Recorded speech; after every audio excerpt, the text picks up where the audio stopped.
Kalau teman-teman inget ya, Pichel tuh kemarin sempat nge-review laptop ROG yang menggunakan prosesor terbaru AMD di seri Ryzen 7040 series atau dengan codename Phoenix. Dan karena itu, kali ini Pichel kembali lagi tampilin laptop gaming dari ROG, tapi dengan mesin yang lebih GG lah gitu, kalau kata anak-anak zaman now. Soalnya laptop gaming ROG itu mendapat predikat salah satu the world fastest gaming laptop. Kayaknya Pichel baru kali ini deh dapat laptop yang kayak begini. Jadi penasaran mau nge-reviewnya kayak gimana? Kita akan coba lihat sama-sama. Seperti apa itu ya? Let's check it out!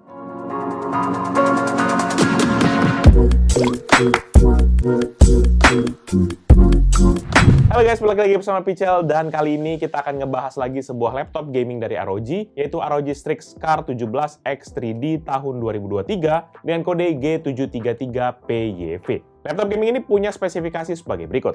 AMD Ryzen 9 7945HX 3D mobile processor, RAM 32GB DDR5 dual channel 6,4 GHz, storage SSD NVMe dengan kapasitas 1 TB, integrated GPU AMD Radeon 610M dengan 512MB sharing memory, discrete GPU NVIDIA GeForce RTX 4090 laptop dengan dedicated memori sebesar 16GB dan layar IPS panel 17,3 inci 8-bit dengan resolusi 2560x1440 atau WQHD dan refresh rate sebesar 240 Hz.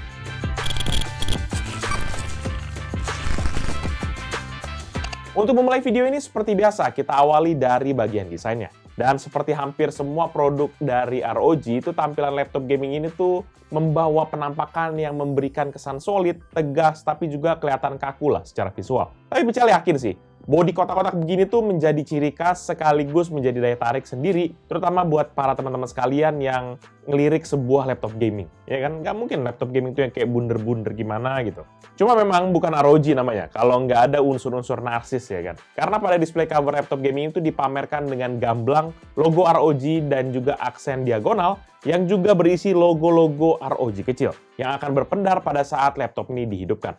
Yang ketinggalan juga di sisi dalamnya nanti untuk menghidupkan aksen warna full black di sisi ini, terdapat keyboard RGB per key yang bisa kita customize sesuka hati kita. Terus kalau masih kurang juga, masih ada juga LED strip di bagian bawah sisi depan laptop yang juga bisa kita setting sekehendak teman-teman sekalian. Mantap sekali bukan? Mantap lah, namanya juga ROG. Sementara untuk build quality-nya, laptop dengan dimensi 39,5 x 28,2 cm dan juga dengan ketebalan 2,8 cm ini tuh menggunakan material aluminium pada display cover, palm rest, serta body frame, dan ada juga material plastik pada back cover di bagian bawah yang ini bisa berpadu secara oke lah. Jadi kita mungkin secara umum akan melihat kayak ini kayaknya semuanya metal gitu, padahal ada plastiknya juga. Walaupun begitu memang sudah bisa dipastikan ya bahwa ini laptop bakal tahan banting ya, asal jangan dipaksa banting aja gitu. Tapi meskipun begitu, laptop gaming ini memiliki bobot sebesar 3 kg yang termasuk berat untuk ukuran laptop 17 inci. Dan tentu saja terlepas ada material aluminium segala gitu ya, flex masih bisa kita temukan di beberapa bagian yang berpenampang lebar. Last but not least adalah kelengkapan I/O portnya. Dan seperti biasa, beberapa laptop ROG berbodi bongsor yang sudah pernah Pichel review, itu I/O port pada laptop gamingnya tersebar di sisi kiri dan juga di sisi belakang dari laptop ini. Mulai dari kiri, nanti di sini hanya terdapat dua port USB Type-A 3.2 Gen 1 dan sebuah combo audio port 3,5 mm. Lanjut di belakang, pada sisi ini terdapat dua port USB Type-C 3.2 Gen 2 yang sudah support akan DisplayPort 1.4, G-Sync, dan juga Power Delivery 3.0. Ada satu port Full HDMI 2.1 FRL dan juga 2,5 GB Ethernet port serta dedicated charging port. Ngelihat setup I/O port barusan, Pichel to be honest jadi bingung sendiri. Ini tadi udah dibilang bahwa ini adalah laptop the highest fastest segala macem gitu ya. Tapi, masa laptop high-end begini, setup portnya kalah sama laptop kantor yang Pichel review kemarin ya kan. Kayak kocak, ini kayak ngelenong nih laptop gitu kan. Masa nggak bisa sih minimal upgrade lah ke USB 4? Come on! Padahal ini teknologi udah 3 tahun loh. Dan ini udah 2023, udah mau habis gitu. Jadi udah mau masuk 4 tahun. Asus kalian nanggung banget ya. Kalian tuh apa nggak kasihan gitu ya sama customer kayak kita, mahal-mahal beli laptop, tapi dapat teknologinya yang ampas begini. Dan juga kenapa port sebelah kanan nggak dipakai gitu? Cuma di kiri sama di belakang. Ah, gila nanggung. Mau duitnya kebanyakan kayak gini. Emotional damage.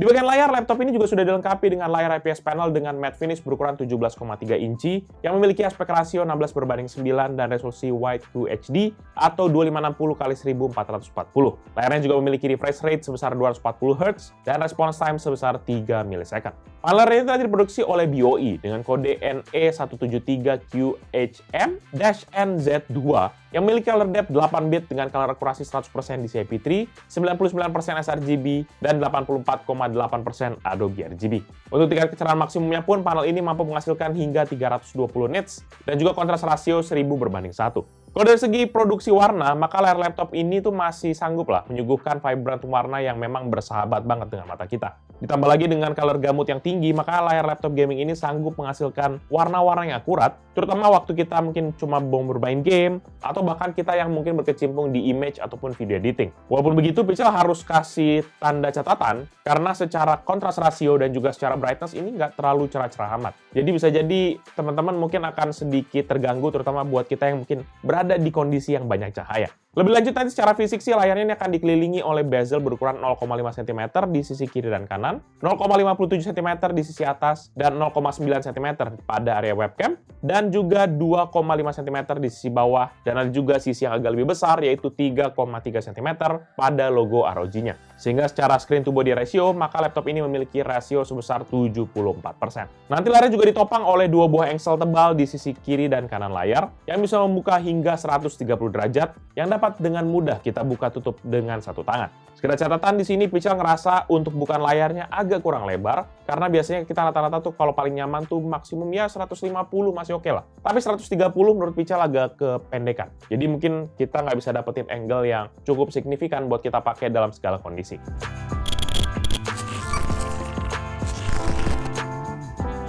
Di bagian input device, maka laptop gaming ini dibekali dengan dua input device standar saja, yaitu untuk keyboard dan juga touchpad. Yang pertama untuk keyboard, di mana laptop gaming ini dilengkapi dengan keyboard membran bertipe chiclet yang memiliki keycap dish berukuran 1,5 cm. Dia nanti menggunakan full QWERTY layout dan juga sudah dilengkapi dengan tombol-tombol number pad di sisi sebelah kanan. Di bagian kiri atas pun keyboardnya juga sudah dilengkapi terdapat 5 tombol, yaitu yang editable makronya, yang secara default berfungsi sebagai tombol volume up dan juga volume down, microphone mute, performance feature, dan juga armoury crate. Dan seperti yang sudah Pichel sempat mention di bagian desain, maka keyboard laptop gaming ini sudah dilengkapi dengan RGB per key yang menambah kesan gaming pada laptop ini.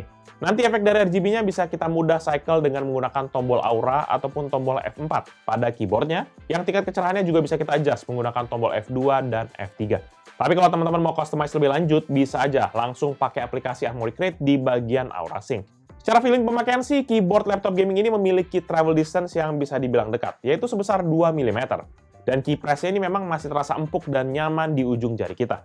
Typing sound-nya pun yang dihasilkan juga masih tergolong acceptable dan nggak terlalu berisik. Walaupun Pichel secara pribadi mengharapkan sebenarnya kalau bisa udah mulailah masuk ke arah kayak semi-semi mekanikal. Karena laptop gaming kayak begini tuh udah laptop gaming yang seriusan gitu. Jadi bukan buat kita yang mungkin cuma casual gaming aja.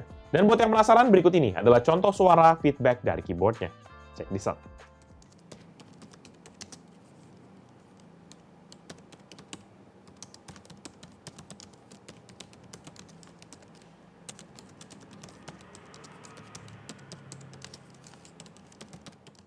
Input device kedua adalah touchpad, di mana berukuran 13 x 7,8 cm yang diletakkan agak menjorok ke sebelah kiri. Hal ini dimaksudkan agar kita bisa lebih mudah mengakses number pad yang ada di bagian atas palm rest sebelah kanan. Secara kasat mata, touchpad-nya ini memiliki permukaan yang memang lebih terang dibandingkan dengan area sekitarnya. Dan juga jika kita sentuh, permukaannya juga halus dan licin. Sehingga memudahkan kita lah untuk navigasi di permukaan touchpad-nya. Dan untuk feeling pemakaiannya pun ini tergolong biasa aja. Karena baik fitur ataupun clicking sound-nya nggak jauh berbeda dengan laptop mahal yang pernah Pichel bahas. Profilnya sih nggak berisik dan juga clicky saat kita gunakan. Dan untuk mematikan touchpad-nya pun kita bisa gunakan tombol F10. Buat yang penasaran, berikut ini contoh suara feedback dari touchpad-nya. Check this out.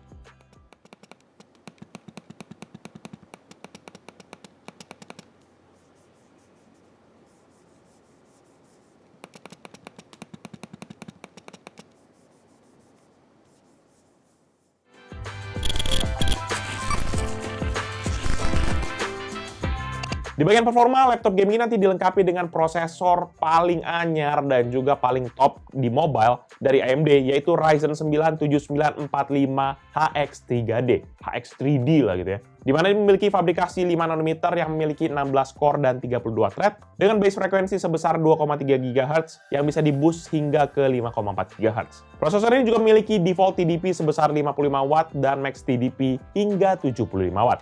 Kemudian pada bagian memori pun laptop gaming ini sudah memiliki RAM sebesar 32 GB DDR5 dual channel 6,4 GHz yang juga dilengkapi dengan software dari operating system Windows 11 profesional dengan build number 22621.2283 atau build number Windows paling akhir pada saat video ini kita buat. Sebelum kita masuk ke bagian benchmark, maka Pichel akan bahas dulu sedikit tentang prosesor AMD yang disematkan di laptop ini. Karena kalau teman-teman perhatikan, ini ada embel-embel kayak HX3D yang ada di belakang dari nama prosesornya. Nah, jadi kalau Pichel rangkum dari situs resmi AMD dan juga beberapa sumber lainnya, maka AMD Ryzen 9 7945HX3D ini adalah prosesor gaming mobile pertama yang memiliki teknologi yang namanya Stack L3 Cache atau L3 Cache yang bertumpuk, yang tergolong baru lah ini di dunia prosesor. Sehingga ini membuatnya memiliki 144 MB memori on chip yang belum dimiliki oleh prosesor lain di kelasnya. Prosesor ini juga nanti punya 16 inti yang berbasiskan dengan arsitektur Zen 4 dengan dukungan hyperthreading yang memungkinkannya menjalankan 32 thread secara bersamaan. Prosesor ini juga sanggup digas hingga 5,4 GHz untuk kecepatan boost single core. Sementara untuk kecepatan dasarnya bisa diredus hingga 2,3 GHz dari awalnya 2,5 GHz pada Ryzen 9 7945HX. Dan dengan penambahan 64 MB 3D V-Cache di salah satu sisi di klasternya, ini bisa membantu meningkatkan kinerja prosesor ini secara drastis, khususnya game yang memang butuh data akses yang jauh lebih cepat. AMD sendiri katanya ngeklaim sih bahwa Ryzen 9 7945HX3D ini bisa memberikan kinerja hingga 53% lebih tinggi dibandingkan dengan Ryzen 9 7945HX, terutama saat kondisi bermain game dengan setting Full HD atau 1080p. Ya sebenarnya kira-kira begitulah pemaparan singkatnya, jadi biar teman-teman juga bisa belajar gitu kan. Tapi kalau teman-teman mau tahu info lebih lengkap soal prosesor ini, maka linknya nanti bisa taruh di bagian deskripsi di bawah ini. Kemudian juga sama seperti laptop ROG yang lain, maka laptop gaming ini juga sudah dilengkapi dengan Armoury Crate yang memiliki 5 setup performance, yaitu Windows, Silent, Performance, Turbo, dan juga Manual, yang dikombinasikan juga dengan 4 GPU mode, yaitu Ultimate, Standard, Eco Mode, dan juga Optimize. Dan oleh karena itu, kita akan coba benchmark untuk lihat gimana performa dari laptop tercepat di dunia pada saat ini. Bisa gunakan Turbo Mode pada performance setting, dan juga Ultimate lah pada GPU Mode. Dan nggak lupa, tetap kita sambungin ke adaptor listrik agar Turbo Mode-nya bisa aktif, dan laptop nggak kehabisan baterai di tengah pengetesan. Kita mulai dengan testing pertama, yaitu Cinebench R23. Dan dalam satu kali pengujian menghasilkan skor 31.691 poin untuk CPU multicore dan 1.931 poin di CPU single core, sehingga menghasilkan MP rasio sebesar 16,42 kali. Next, Cinebench R20 dalam 3 kali pengujian, rata-rata skornya adalah 12.732 poin. Ini dia perbandingan dengan laptop dan PC yang Pichel pernah review.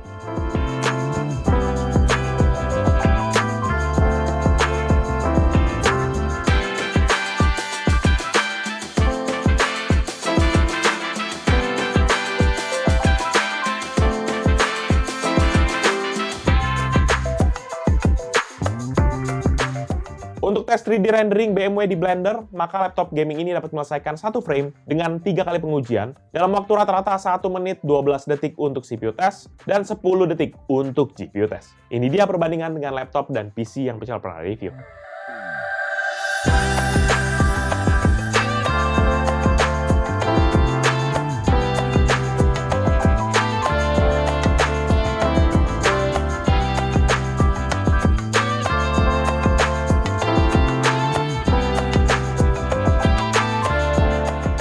Untuk tes rendering Pichel Premiere Benchmark di Adobe Premiere, maka laptop ini berhasil men-project 15 klip 4K dengan format H264 dan juga preset quality 4K dalam waktu 4 menit 4 detik. Ini dia perbandingan dengan laptop dan PC yang Pichel pernah review.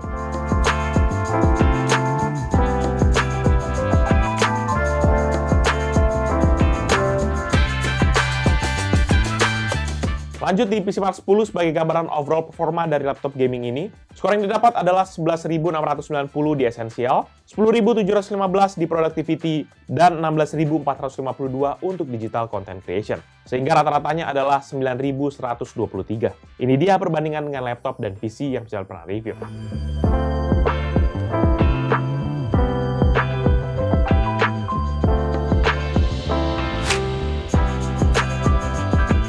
Beralih ke bagian grafis, laptop gaming ini nanti dilengkapi dengan integrated GPU, yaitu Radeon 610M yang memiliki 2 computation unit dan juga terdiri dari 128 Unified Pipeline dan bekerja di frekuensi 2,2 GHz dan memiliki arsitektur RDNA 2 serta sharing memory default sebesar 512 MB. Di sini nggak terlalu menarik, ini cuma untung ala kadarnya aja lah. Ada, syukur, nggak ada juga nggak apa-apa. Dan kita langsung fokus saja kepada discrete GPU-nya, di mana ini yang menarik. Karena dia sudah ada NVIDIA GeForce RTX 4090 laptop yang memiliki spesifikasi 9728 CUDA core dengan dedicated memory sebesar 16 GB GDDR6, base frekuensi 1,4 GHz yang bisa di-boost hingga ke 2,04 GHz, dan memiliki 304 AI cores, 76 RT cores, dan TGP up to 120 watt. Dan untuk kita ngetes GPU-nya, kita jalani nih 3D Mark Time Spy. Maka untuk integrated GPU menghasilkan skor 689 untuk grafik dan 11.100 untuk CPU score. Sehingga rata-ratanya adalah 801. Sementara di discrete GPU-nya, grafiknya mendapatkan skor 22.604 dan CPU score 13.570. Sehingga rata-rata skornya adalah 20.551. Ini dia perbandingan dengan laptop dan PC yang bisa pernah review.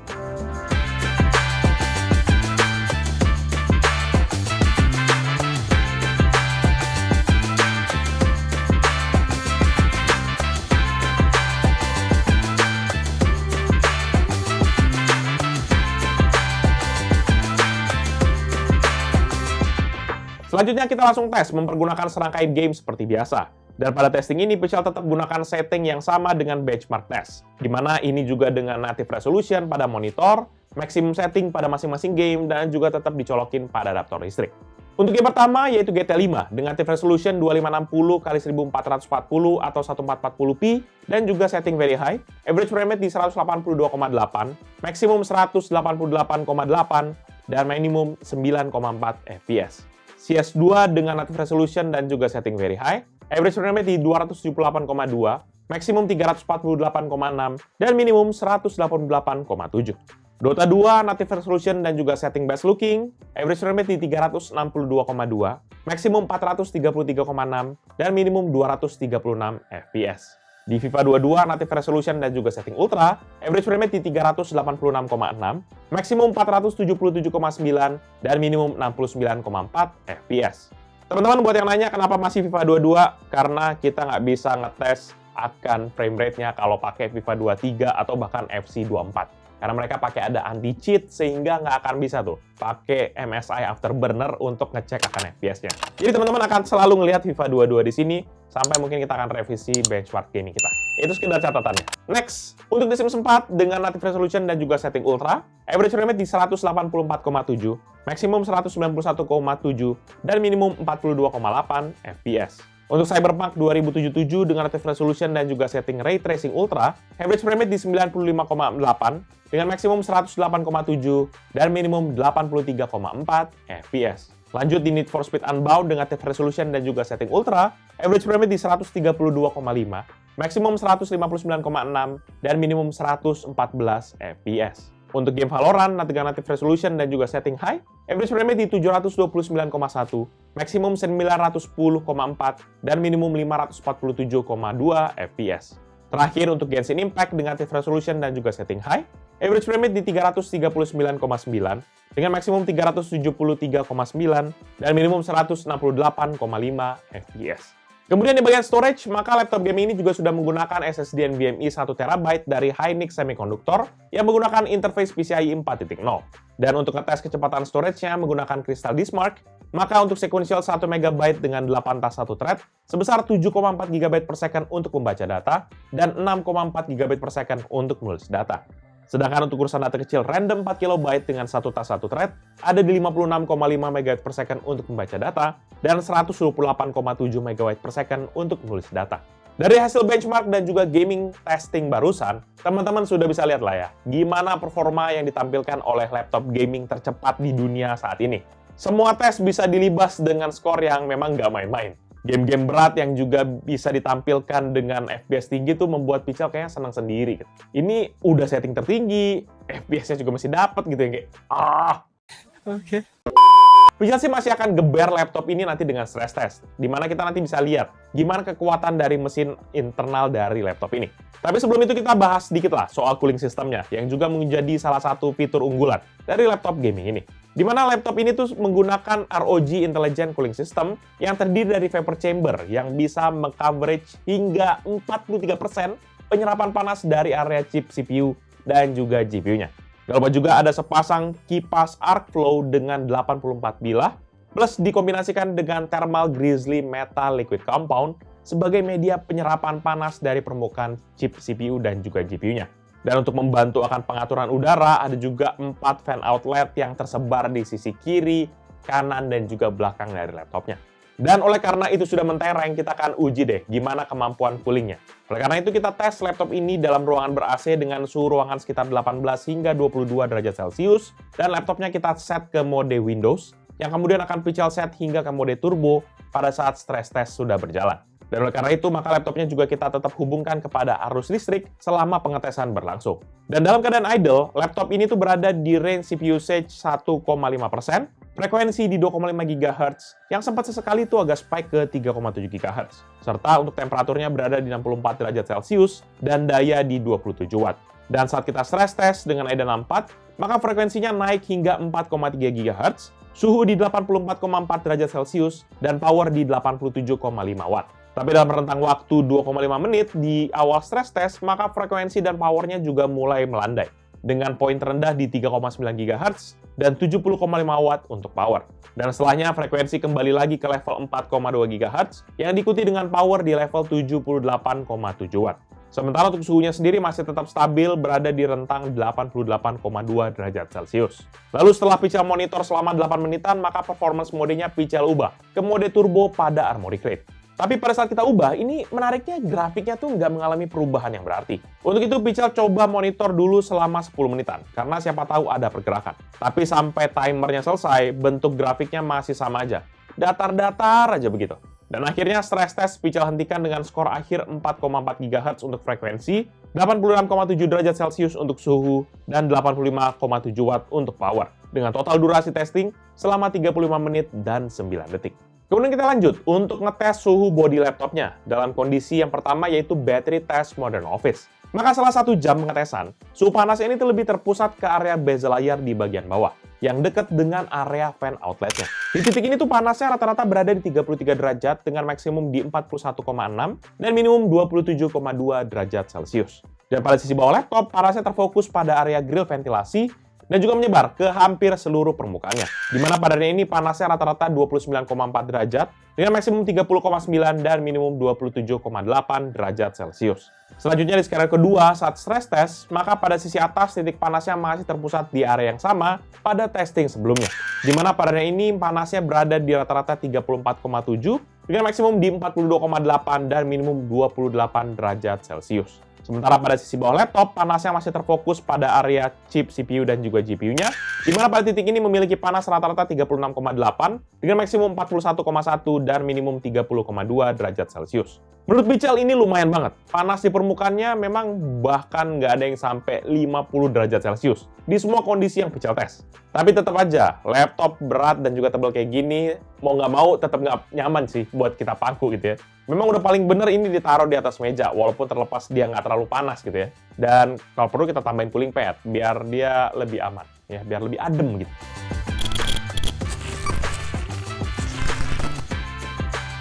Di bagian audio, laptop gaming ini memiliki sepasang stereo smart amp speaker yang terletak di kanan dan kiri pada bagian bawah laptop ini. Dan ini juga sudah menggunakan angka teknologi dari Dolby Atmos. Output suaranya di volume maksimum ini bisa dibilang gede banget. Apalagi buat studio testing Pichel yang memang cuma sekitar 3 x 4 meter aja, ini udah menggelegar banget. Tapi yang jelas produksi suaranya ini memang bagus. Nggak terlalu flat ataupun yang gimana-gimana. Karena saat kita uji di full maksimum, speakernya dapat menghasilkan suara rata-rata 87,5 dengan maksimum hingga 92,6 desibel. Ya buat yang penasaran, ini dia deh. Langsung contoh audio dari speaker laptop ini.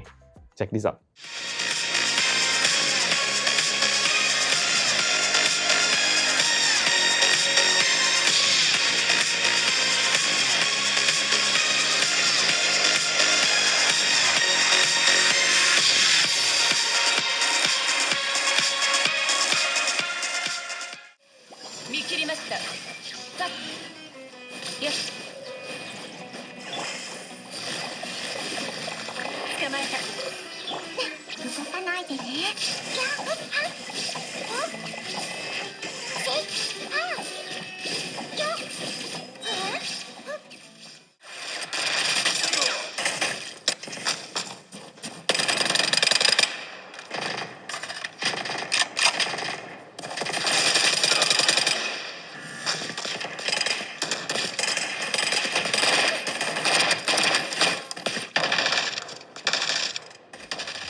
Sementara di bagian webcam, laptop gaming ini memiliki sebuah webcam dengan resolusi yang biasa banget, yaitu 0,9 megapiksel yang dapat merekam video HD 720p 30 fps atau foto sebesar 1080x720 piksel.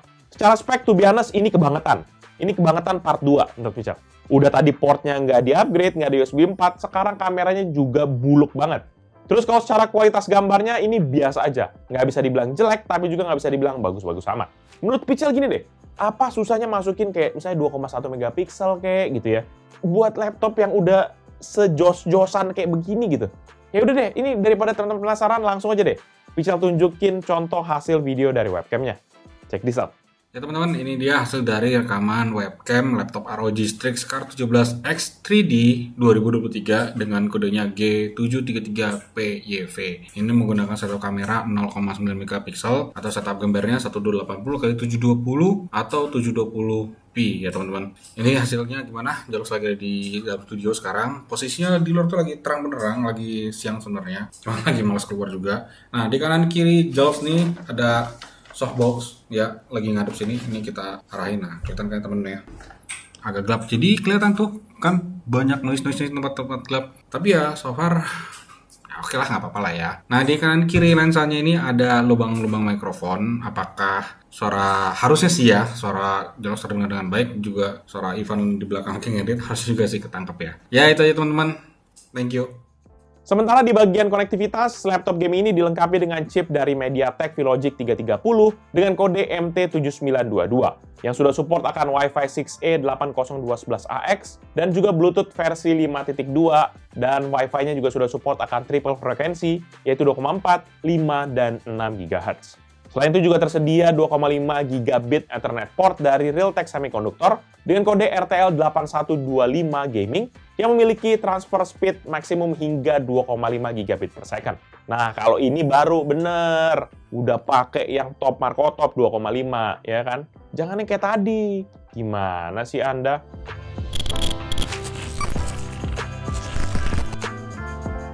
Sementara di sisi baterai, laptop gaming ini menggunakan baterai lithium polymer dengan kode C41N2013-1 yang memiliki kapasitas 90.000 mWh.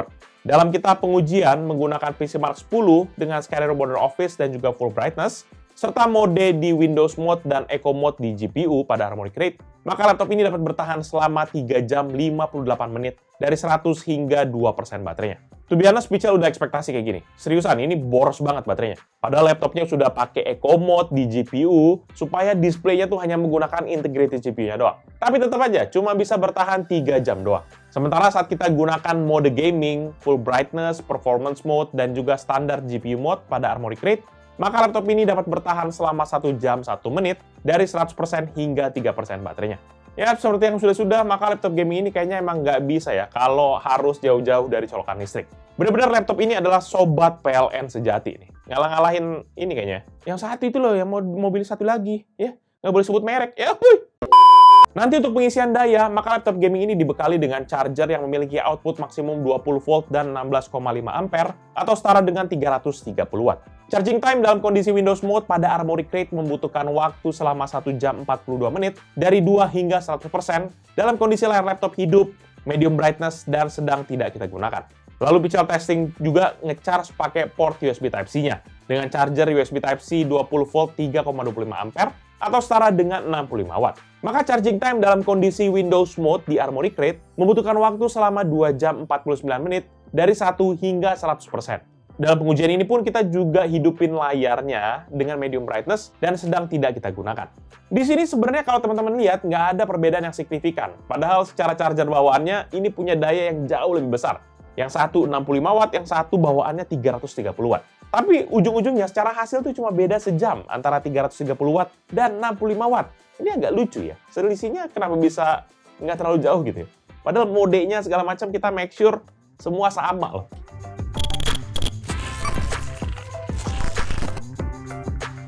Terakhir di bagian upgrade, maka laptop ini masih memberikan opsi upgrade di sisi storage dan juga memorinya. Mulai dari bagian storage, maka laptop ini menyediakan 2 slot NVMe PCIe 4.0 yang salah satunya sudah terisi dengan modul NVMe dengan kapasitas 1 TB. Opsi upgrade yang ditawarkan, teman-teman bisa nambah satu modul lagi di slot yang kosong dengan kapasitas yang lebih besar supaya storage-nya juga bisa semakin lega. Dan pada bagian memori tersedia juga 2 slot SODIMM DDR5 yang saat ini sudah terisi dengan satu keping modul SODIMM DDR5 dengan kapasitas 16 GB pada masing-masing slotnya. Untuk opsi upgrade yang ditawarkan, teman-teman bisa ganti salah satu modulnya dengan modul yang lebih tinggi, tapi dengan konsekuensi dual channel-nya nggak aktif. Oleh karena itu, saran Pichel sekaligus saja ganti 2 modulnya biar bisa aktif dual channel-nya di semua kapasitas. Karena laptop game ini sudah support dengan SODIMM kapasitas hingga 64 GB, jadi teman-teman bisa tambahin 32 lah untuk masing-masing slotnya. Selebihnya sih nggak ada lagi itu opsi upgrade untuk laptop ini.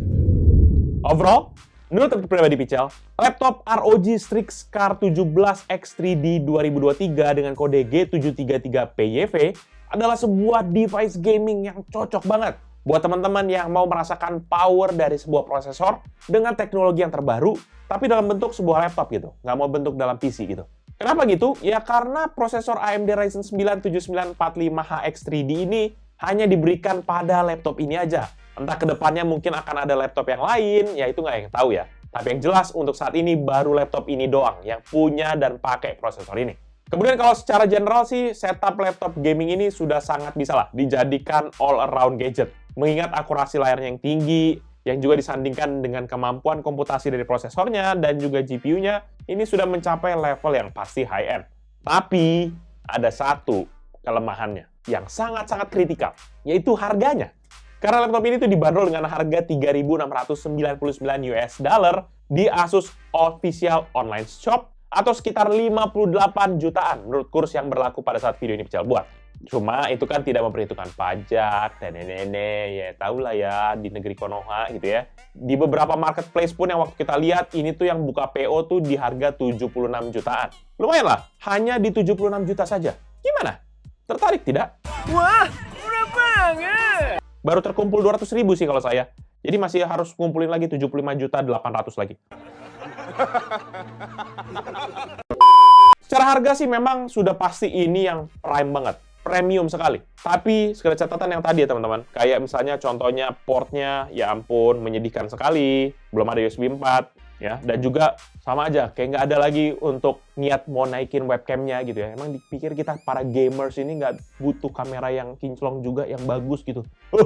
Nanti kalau teman-teman yang mungkin berminat dengan produk ini atau mencek produknya, bisa cek di deskripsi yang Pichel akan tulis di bawah ini.